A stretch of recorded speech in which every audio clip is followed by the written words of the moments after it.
नमस्कार, MP news में आप सभी का बहुत स्वागत है। आपके साथ इस वक्त मैं हूं श्रद्धा पुंदिला। तो मध्य प्रदेश में चुनावी समर शुरू हो चुका है और चुनाव का शंखनाद भी हो चुका है। बीजेपी हो या कांग्रेस, दोनों ही अपनी तैयारियों में जुट चुकी हैं और इसी बीच कांग्रेस की राष्ट्रीय महासचिव प्रियंका गांधी ग्वालियर पहुंची और यहां पर चुनावी सभा को संबोधित किया। अब आपको बता दें कि वो यहां पर भाजपा को खूब घेरती हुई नजर आई और कई मुद्दों पर उनका खूब फोकस रहा।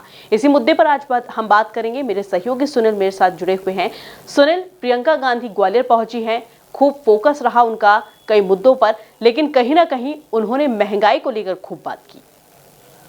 जी श्रद्धा, बिल्कुल। आज ग्वालियर दौरे पर प्रियंका गांधी आई थी।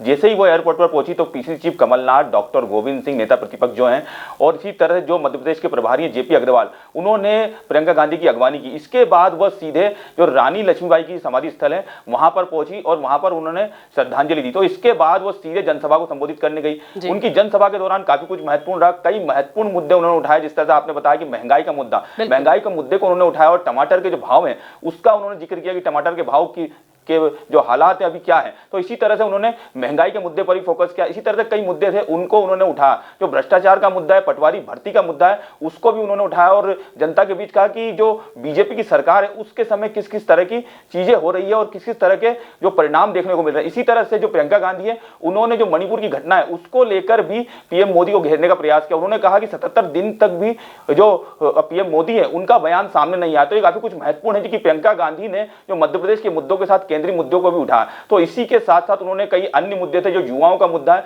अग्निवीर का मुद्दा है, उसको भी उठाया कि अग्निवीर भर्ती के बाद जो युवा है जो घर आ जाएंगे तो उसके बाद वो क्या करेंगे। तो इसको लेकर उन्होंने कहा जो कांग्रेस की सरकार थी उसके समय यह स्थिति नहीं थी। उन्होंने कर्मचारी की जो पेंशन योजना है उसका भी जिक्र किया कि कर्मचारी जो बीजेपी के राज में वह अपने आप को काफी कुंठित महसूस करते हैं और काफी परेशान दिखाई देते हैं। तो इसी तरह से कई ऐसे मुद्दे थे जिनको प्रियंका गांधी ने उठाया। इसके बाद सबसे महत्वपूर्ण मुद्दा उन्होंने अंत में कमलनाथ से आग्रह किया, जिस तरह से जो लाडली बहना योजना, इस तरह की जो पेंशन योजना की बात की जा रही है, तो इसी तरह से हम कह रहे हैं इसी तरह से उन्होंने कमलनाथ से आग्रह किया कि ये जब कांग्रेस की सरकार आती है तो दिव्यांगों की जो पेंशन है उसको भी बढ़ाया जाए कि उनको कई दिव्यांग मिले थे। उन्होंने जिक्र किया था कि उनकी जो पेंशन है वो मात्र 600 रुपए आ रही है और जो कांग्रेस है वह 1500 रुपए लाडली बहनाओं को देने की बात करी। तो इसी तरह से जो प्रियंका गांधी की सभा थी उसमें काफी कुछ मुद्दे जो महत्वपूर्ण थे, उन्होंने महंगाई का मुद्दा भी उठाया, युवाओं का मुद्दा उठाया, महिलाओं का मुद्दा उठाया, इस तरह भ्रष्टाचार का मुद्दा भी उठाया। तो ये काफी कुछ मुद्दे थे जो प्रियंका गांधी की सभा में महत्वपूर्ण रहे। जी बिल्कुल, कई ऐसे मुद्दे थे जो खूब फोकस प्रियंका गांधी का रहा। लेकिन हम आपको बता दें कि प्रियंका गांधी इसके पहले भी दौरे कर चुकी है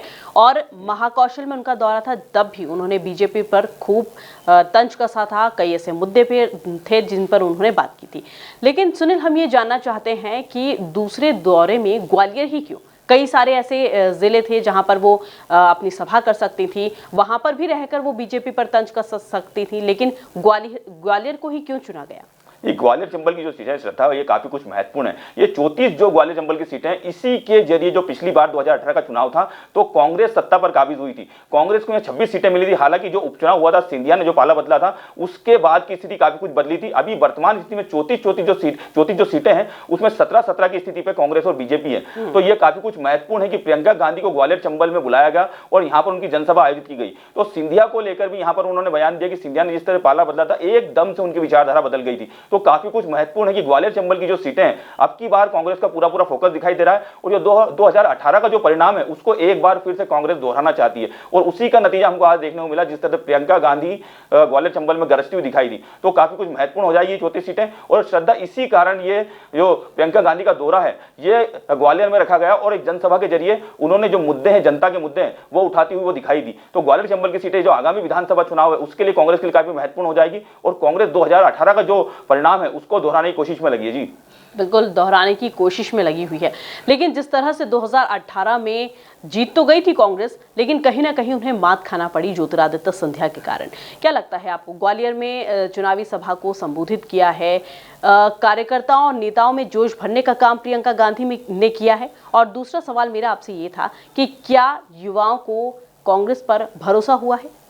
नहीं, इस तरह से हम देखेंगे ये जो युवाओं पर भरोसा करने की बात हो रही है आगामी समय में देखने को मिलेगा। जिस तरह की बात करें पटवारी भर्ती जो घोटाले की बात की जा रही है उसकी सारी जड़ें ग्वालियर चंबल के इलाके से निकल के आ रही है, तो ये काफी कुछ महत्वपूर्ण हो जाएगा। युवाओं में जो बात की गई है पटवारी भर्ती के बाद जो युवाओं की बात की जा रही है, अग्निवीर की जिस तरह हम देखा श्रद्धा, इस तरह जो अग्निवीर भर्ती के समय जो आंदोलन हुआ था वो भी ग्वालियर चंबल के इलाके से हुआ था। तो ये सारे मुद्दे प्रियंका गांधी उठाती हुई दिखाई दी। जो आगामी जो विधानसभा चुनाव है उसके लिए पूरा फोकस युवाओं पर दिखाई दिया। तो इस तरह से हम कह सकते हैं कि ग्वालियर चंबल में जो प्रियंका गांधी की सभा थी वो काफी कुछ युवाओं पर फोकस थी। तो इसी को लेकर हम कह सकते हैं कि जो आगामी जो विधानसभा चुनाव है उसका पूरा रोड मैप ग्वालियर से तैयार किया गया और ये आगामी जो विधानसभा चुनाव है उसके लिए काफी कुछ प्रियंका गांधी की सभा महत्वपूर्ण हो जाएगी। इसी तरह से कई जो अन्य मुद्दे हैं उनको भी प्रियंका गांधी उठाती हुई दिखाई दी। तो इसी को लेकर हम कह सकते हैं कि ये काफी कुछ दौरा जो महत्वपूर्ण था प्रियंका गांधी का, और इसको लेकर जो युवा है वो काफी कुछ आकर्षित, ये आगामी समय ही बता पाएगा, लेकिन जो उन्होंने मुद्दे उठाए ये काफी कुछ महत्वपूर्ण है। तो ये जो प्रियंका गांधी का जो दौरा है वो ग्वालियर चंबल के लिए एक